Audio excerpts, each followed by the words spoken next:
Hello and welcome to episode 4 of Good Game Well Played. My name is Hingers and you are watching what remains the ABC's only show about esports. For my mind, the most important, least important thing. Today on the show, we will be diving deep into Dota 2 post the Shanghai Major with Good Game's resident Dota 2 deep diver Radmonkehh. She will be dropping into chat about her top 5 plays of the tournament. I expect truth bombs and also carrier kills. But first, let us jump right into the news of S02E04. Top story this week is the result of the Dota 2 Shanghai Major. Chinese teams seemed sluggish this year despite the home court advantage, and the 10-day tournament wrapped up with an all-team final, Secret versus Liquid. Team Secret took home over $1 million US in prize money after the well-deserved 3-1 win, dominating the final game to finish it off in a bit over 20 minutes.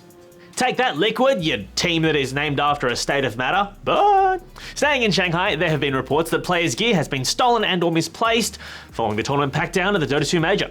As news filtered out that keyboards, mice and headphones had all gone walkabout, Team Secret posted this photo on Instagram saying, "This is what all the teams have woken up to this morning. These are the practice rooms. What remains is hopefully all our gear. We had laptops in this room and a ton of other personal stuff. No heads up about this was given to the teams." The police were eventually brought in and the Marriott Hotel posted an apology notice, but this is just another in a long line of disappointing screw-ups in a very high-profile tournament for Valve. Moving to Europe, and over the weekend, nerds of all shapes and sizes and I guess smells descended upon Katowice in Poland for the Intel Extreme Masters Season 10 Finals. The main event was the world's most watched CSGO tournament, where 12 of the world's top teams faced off trying to claim their share of $280,000 US. The final saw Brazilian team Luminosity take on Swedish team Fnatic, who decimated their rivals, taking the best of 5 series 3-0. While 2 of the maps were close, the Swedes were just too good, mounting comeback after comeback to continue their domination of CSGO.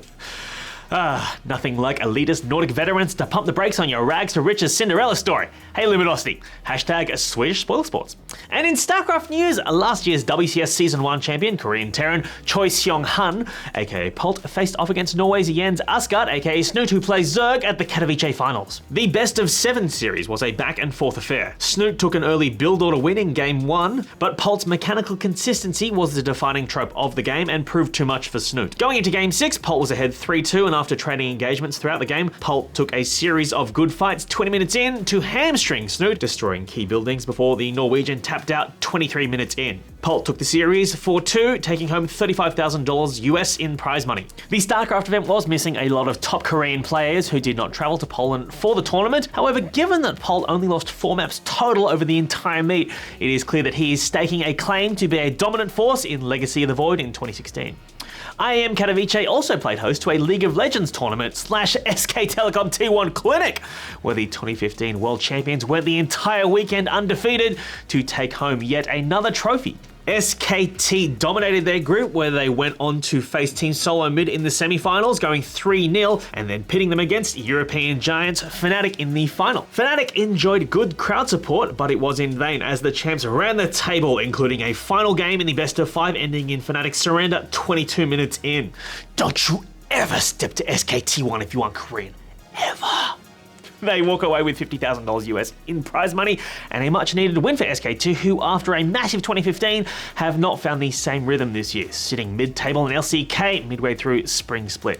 And in There's a What tournament news? The Pokemon Company, in tandem with Nintendo, will be dishing out $100,000 US in prize money for a Pokken Tournament Championship Series. The one-on-one Pokemon fighter, popular in Japanese arcades, is set for worldwide Wii U release March 18, and the tournament will take place in North America and Europe with some Japanese invites. So I guess if you ever wanted to see former Tekken pros face off using Charizard and a Mexican wrestler themed Pikachu, if you're in that very, very specific if you're me, if your name is Michael Hing, then that thing is no longer impossible. Yes. All right, that is it for the esports news for this week. Let us go dive deep into Dota 2.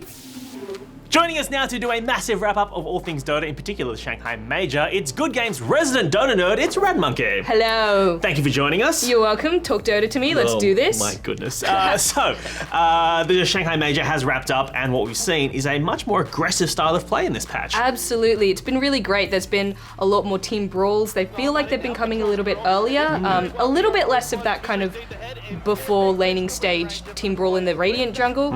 But, you know, you've got a little bit of your laning and then some some really aggressive ganking. And we've also seen some interesting things in terms of picks this patch. Absolutely, 6.86 is doing its job of balancing the power, and I love it. We're seeing more diverse picks, we're seeing more diverse bans. I think possibly the most diverse that there has been, at least in a very, very long time, and it's fantastic. A lot less Dazzle picks than were in TI5. Seeing a lot more Earth Spirit picks and bans, seeing more Enchantress, which is great. Because you're a fan of Enchantress, obviously. I do like Enchantress. She's fantastic.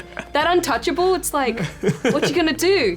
So, Rad, let us get to the meat of it. Yes. Your top 5 plays and or things from the Shanghai Major. Okay. Excluding, like, keyboards getting stolen and or that, people getting fired. Yeah. Number 5 would be Tiny pulling the mid lane. So this is a great one from Tumberman. Usually we don't get mid lane pulls. Tiny is possibly the only one that can do it, and he just comes and he chucks that creep over. And I love it. I love seeing things that you never see in pub matches. This is why you watch Pro Dota. Number 4. Number 4 would be that amazing black hole in the EG versus Liquid game. So this was a really scrappy fight. EG were on the back foot for a lot of it, and Liquid were pushing forward hard. But Fear played so well the entire tournament, and he just comes in with this big, fat, massive black hole that catches almost all of Liquid, 3 of Liquid. They pop him down.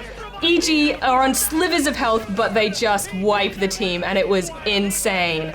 I love seeing a scrappy fight like that just turns, and you think one team's going down, but they just hold it together. Number 3, you were saying, is the Jukes. Yes, Klink's Jukes in particular. There was one particular moment with Eternal Envy where ults were being dropped and he just walked away. This one's a defensive gank gone wrong. Yes, it is. Envy comes in, tries to get mind control. They have 2 TPs in. They manage to drop the Ravage. They manage to drop the Spikes. They manage to drop the Hex, a Sentry Ward. They drop the OD ult, and Envy still just walks away. Look at him scurrying away. I know, and to add insult to injury, he then soul rings and TPs out. Disgusting. I love it. Number 2. Number 2 would be Weeha's amazing Invoker. So Weeha played absolutely incredibly this entire game, but his Invoker positioning was just on point the entire time. You just see him drop everything at these guys. He's 3 against 1, and they still can't take him down. And he ended that with 14-0-11. I know, that's obscene! Whoa. And my favorite part was that Liquid then picked Invoker the next game, and I was like, guys, don't embarrass yourselves. You can't follow that. I understand trying to pick it so that Secret can't have it again, but you're just embarrassing yourselves. And your number 1 pick? My number 1 pick would be EG's Courier Deaths. 3 times in one game. It was insane. It's like EG didn't even want their Courier. The best part was the last one, where the entire game focused only on the Courier while other players were still fighting. Hey, Nick. I heard you talking about that. Happy to be here. Well, 3 times. Thank you so much for joining us today, Rad. And No also worries. Nick. You're welcome. It was a long, difficult shoot, but we made it. Yeah. That is it for today's show. Shout out to everyone from last week who got amongst it in the comments. We appreciate all your wisdom. Until next week, Hingers out. See ya.